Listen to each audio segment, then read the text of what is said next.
Hey everyone, and welcome to the very first episode of The Comic Corner. I'm your host, The Sick Man, and yes, I made a Funko pop of myself. Kinda like JJ plagiarisms, but don't worry, I'm not related to him.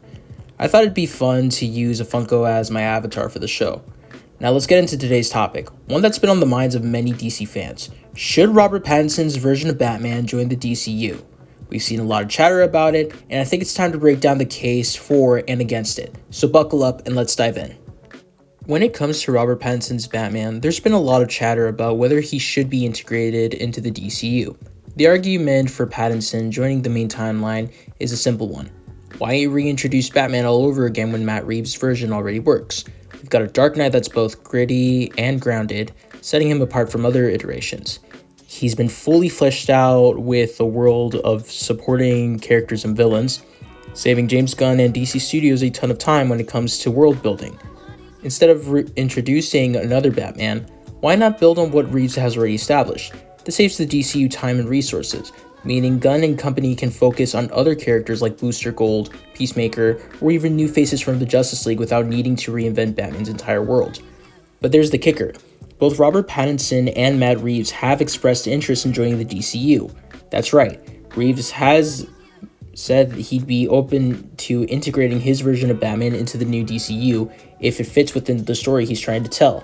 So it's not like anyone's shutting down the possibility, at least not yet. But not everyone agrees with the idea. James Gunn himself has made it clear that the Batman universe, as envisioned by Reeves, will be part of the Elseworlds initiative, meaning it's meant to exist outside of the main continuity. And let's be real for a moment. The Batman movies we've seen so far under Reeves and Pattinson have their own vibe.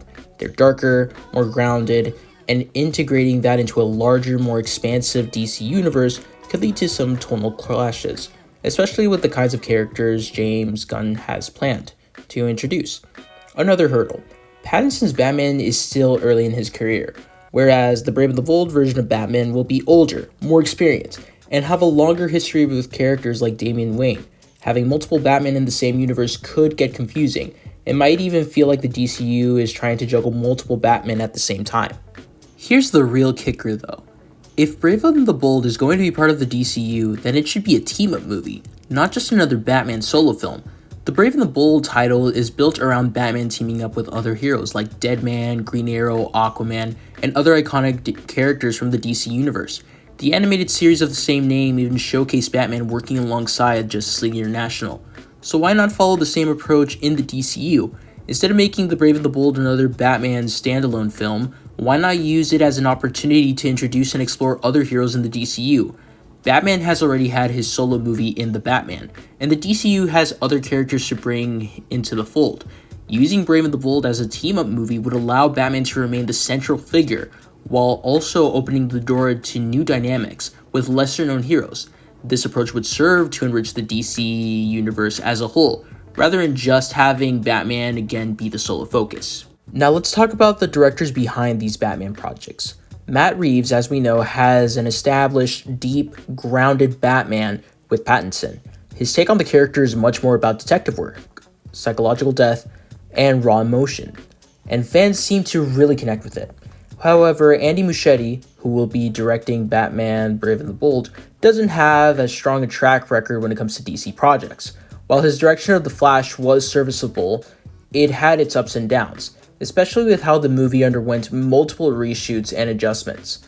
In contrast, Matt Reeves is clearly a fan of the character, has shown he can build a compelling universe, and could save the DCU valuable time by continuing his Batman storyline without needing a full reboot. It's also worth noting that James Gunn originally approached Matt Reeves to make the Batman part of the new DCU, but Reeves declined. So there's already an established difference in approach here, which is why James Gunn may be hesitant to integrate Pattinson's Batman into the main universe. Still, it's important to acknowledge the potential that Reeves' Batman has in the larger DCU. But let's play devil's advocate for a second. What if Pattinson's Batman movies are the start of the timeline, and as time progresses, he evolves into the more experienced Batman we'll see in Brave and the Bold? Over time, we could see a more seasoned, integrated Batman within the larger DC narrative. This could also work if his story naturally grows alongside the introduction of other key DC heroes. Also, Pattinson's Batman doesn't need a full reboot. Batman is a character who's always updated his gadgets and strategies. The suit in Creature Commandos could very well be an upgrade from Pattinson's original suit in The Batman, showing his evolution as a crime fighter. We've seen Batman constantly evolve in the comics, and this version of him could evolve within the main continuity too.